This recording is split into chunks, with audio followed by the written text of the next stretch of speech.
এই ক্লিপটা ছিল গতকালের। তো ঝড় বৃষ্টির জন্য কিন্তু আসলে গতকালকে ইলেকট্রিসিটি ছিল না, প্লাস হচ্ছে নেটওয়ার্কের প্রবলেম ছিল, সেই জন্য আসলে আপলোড দেওয়া হয়নি। যাই হোক, কেমন আছেন সবাই? সবার কী অবস্থা? আসসালামু আলাইকুম। আশা করি সকলেই ভালো আছেন, তাই না? তো যাই হোক, দেখেন এখানকার অবস্থাটা খুবই বাজে ছিল। মানে আমরা কিন্তু ঘূর্ণিঝড় প্রবণ এলাকার মানুষ নই, তারপরেও দেখেন কি অবস্থা হয়েছে। মানে এইটা কিন্তু সকালবেলার একটা ক্লিপ ছিল, এবং আমি কিন্তু রিলস আকারেও আপনাদের সাথে শেয়ার করেছি, যাতে করে আপনারা বুঝতে পারেন ব্যাপারটা যে কতটুকু আসলে ঝড় ছিল। তো এখানে যেটা বলছিলাম যে নেটওয়ার্কের এত বেশি সমস্যা হয়ে গিয়েছে, যার জন্য আমি গতকালকে কোনো ভিডিও আপলোড করতে পারিনি।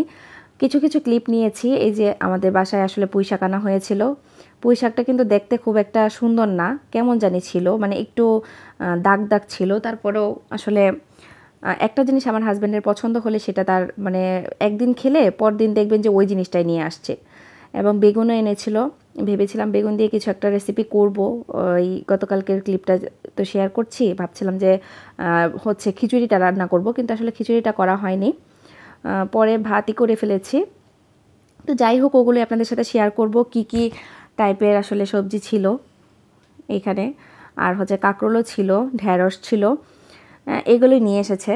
যেটা আসলে তার ভালো লাগে সেটাই সে নিয়ে আসে।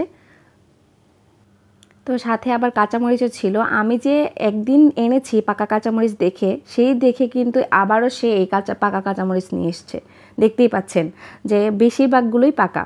পরে বললাম যে আমি তো তোমাকে এখন বলিনি যে এত পাকা কাঁচামরিচ নিয়ে আসতে, তারপরে এরকম নিয়ে আসছে। তো যাই হোক, এই তোমার সবজিগুলো গোছানো শেষ, আমি একটু রান্নার পর্বে চলে যাই। তো এখানে আমি মুরগির মাংস রান্না করব। মুরগির মাংসটা রান্না করছি হচ্ছে, ভেবেছিলাম যে আসলে খিচুড়ি দিয়ে খাবো, আসলে খাওয়া হয়নি, তো সেটা আপনাদের সাথে বললামই। যাই হোক, মুরগির মাংসটা বসাতে বসাতে আপনাদের সাথে কয়েকটা কথা বলি। যে অনেকেই মনে করে মেয়ে মানুষ বাসায় কোনো কাজ করে না। ঠিক আছে, সকাল থেকে কী কী কাজ করি আমরা সব যদি ক্লিপ ধরে রাখি, তাহলে তো আসলে আপনারা বুঝতে পারবেন যে কতটুকু কাজ মেয়েরা আসলে করে বাসায়। যে মেয়েদের কাজটাকে সবাই আন্ডার এস্টিমেট করে, কখনোই তাদের কাজটাকে মনে করে না যে আসলে কাজ করছে। এই যে ধরেন টুকিটাকি কিছু কিছু ক্লিপ আমরা আপনাদের সাথে শেয়ার করি, তারপরেও কিন্তু 6-7 মিনিট 5 মিনিট হয়ে যায়, যে খুবই সিম্পলভাবে, এবং সেটার টাইমারটাও কিন্তু আমরা অনেক বেশি আগিয়ে দিই, যাতে করে আপনাদের সময়টা কম লাগে দেখতে দেখতে আপনারা কমফোর্টেবল ফিল করেন। সেই জন্য আসলে সেইভাবে আমরা সব কিছু গুছিয়ে তারপরে ভিডিওটা আপলোড করি। তো মেয়েরা কি কি কাজ করে সেই কাজটাকে না সবসময় ম্যাক্সিমাম মানুষরাই দেখবেন, পুরুষ মানুষরা বিশেষ করে আন্ডার এস্টিমেট করে। মেয়েরা বাসায় বসে থেকে কি করে? কিছুই করে না। এই যে বাজার গোছালাম, বাজার এনে বাজার গোছানোর পর যে পর্বটা থাকে ফ্রিজে ওঠানো পর্যন্ত, সবজিটাকে ধুয়ে পরিষ্কার করে তারপর পানি ঝরিয়ে আবার হচ্ছে ফ্রিজে রাখতে হয়। তা না হলে কিন্তু সবজিগুলোর ভিতরে যে ময়লাগুলো থাকে সেগুলো ফ্রিজে পড়ে যায়। প্লাস হচ্ছে দেখা যায় যে ভিজা যদি সবজিটা রাখেন, সেই সবজিটা পচে যাওয়ার সম্ভাবনা থাকে যতই ফ্রিজে রাখেন না কেন। এগুলো না কেউ বুঝবে না, এগুলো কেউ দামও দিবে না আপনার এগুলো কাজের।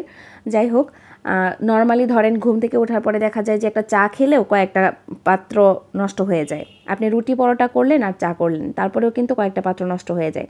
এই জিনিসটা না কেউ বোঝে না। এগুলো ক্লিন করতে হয়। যদি হেল্পিং হ্যান্ড না থাকে তাহলে তো অবস্থা আরও খারাপ। এইদিকে আপনার কাপড় গোছানো, ঘর গোছানো, ফার্নিচার পরিষ্কার করা, বাচ্চার স্কুলে পাঠানো, বাচ্চাকে স্কুলে দিয়ে আসা, সব কিছু মিলিয়ে মেয়েরা কতটুকু পরিশ্রম দেয় আসলে বাসায়, সেই জিনিসটা না আসলে পুরুষ মানুষরা বলে কি তোমরা বাসায় সারাদিন শুয়ে বসে থাকো, কি করো, তোমাদের কাজটা কি? তোমাদের তো কোনো কাজ নেই। আসলে এই কাজগুলোকে আসলে একটু অ্যাপ্রিসিয়েট করেন। দেখেন দেশের বাইরে যে সিচুয়েশনগুলো, ওখানে কিন্তু ছেলে মেয়ে সমান তালে কাজ করে। সংসারের কাজ করতেছে ছেলেও মেয়েও, বাহিরের কাজও করতেছে। কিন্তু আমাদের দেশে কি হচ্ছে, চাকরি করছে মেয়েরা, আবার বাসায় এসেও মেয়েরাই কাজ করছে, ছেলেরা এসে কিন্তু ঠিকই টিভি দেখছে, রেস্ট দিচ্ছে।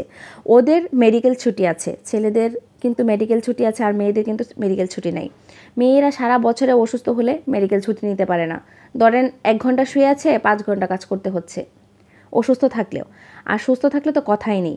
যাই হোক, এগুলো বলে আসলে কোনো কিছু চেঞ্জ করা যাবে না। এখানে আমি মুরগির মাংসটা ভালো করে পরিষ্কার করে ধুয়ে তারপরে হচ্ছে বসিয়ে দিয়েছিলাম। পেঁয়াজটাকে হালকাভাবে ভেজে নিয়েছি এবং মুরগির মাংসটাকেও কিছুটা ভেজে নিয়েছি। আর আলুটা কিন্তু আজকে আগে ব্যবহার করে ফেলেছি, যেহেতু আলুটা পরে ব্যবহার করলে অনেক সময় দেখা যায় কি যে মাংসটা বেশি সিদ্ধ হয়ে যায়, যেহেতু আমি আগে মাংসটা ভেজে রান্না করি সব সময়। আর এখানে যে মশলাগুলো ব্যবহার করছি সবই কিন্তু মাংসের মশলা, জানেন, পেঁয়াজ বাটা, রসুন বাটা, আদা বাটা, জিরার গুঁড়া, তারপর হচ্ছে ধনিয়ার গুঁড়া, মরিচ গুঁড়া, তারপর হচ্ছে হলুদ গুঁড়ো, গরম মশলা গুঁড়ো, এগুলো। আর আস্ত যে মশলাগুলো আছে সবাই জানেন আমি কি কি ব্যবহার করি। তেজপাতা ব্যবহার করি, আর হচ্ছে দারচিনি, আর হচ্ছে এলাচ। এই 3টা জিনিসই কিন্তু ব্যবহার করি। আমি কিন্তু মুরগির মাংসে কখনোই লবঙ্গ, গোলমরিচ এগুলো কিন্তু ব্যবহার করি না। তো এখানে ভালোভাবে কষিয়ে নিচ্ছি মাংসটাকে। কষিয়ে তারপর হচ্ছে আপনার দিয়ে দিব ঝোল, পরিমাণ মতো ঝোল দেব। যেহেতু দেশি মুরগির মাংস, অবশ্যই সেটাকে একটু ঝোল ঝোল করেই রান্না করব। একেবারে শুকিয়ে যে একেবারে ভুনা করে ফেলবো সেটা কিন্তু না, হালকা ভেজা ভেজা থাকবে। আর আলুটা যেহেতু আমার পছন্দ, সেই জন্য কিন্তু সবসময় আমি আলুটা ব্যবহার করি, আমার কাছে ভালো লাগে। যারা আলু খেতে চান না তারা কিন্তু স্কিপ করে দিবেন। আর যেটা বলছিলাম যে ধরেন সকালবেলা ঘুম থেকে ওঠার পরে হাজব্যান্ডকে বিদায় করা, অফিসে পাঠানো, সব কিছু মিলিয়ে না মেয়েরা এত পরিশ্রম করে, তারপরেও কিন্তু মেয়েদের শ্রমটাকে কেউই আসলে নেয় না। তো এখানে কিন্তু ক্লিপটা একটু অন্ধকার এসছে, তার কারণ হচ্ছে ইলেকট্রিসিটি ছিল না। তো আজকে একটা ভিডিও শেয়ার করলাম, যে আইটেমগুলো ছিল ওগুলো আসলে শেয়ার করা হয়নি, ভিডিও করা হয়নি। তো ভালো থাকুন, সুস্থ থাকুন, আল্লাহ হাফেজ।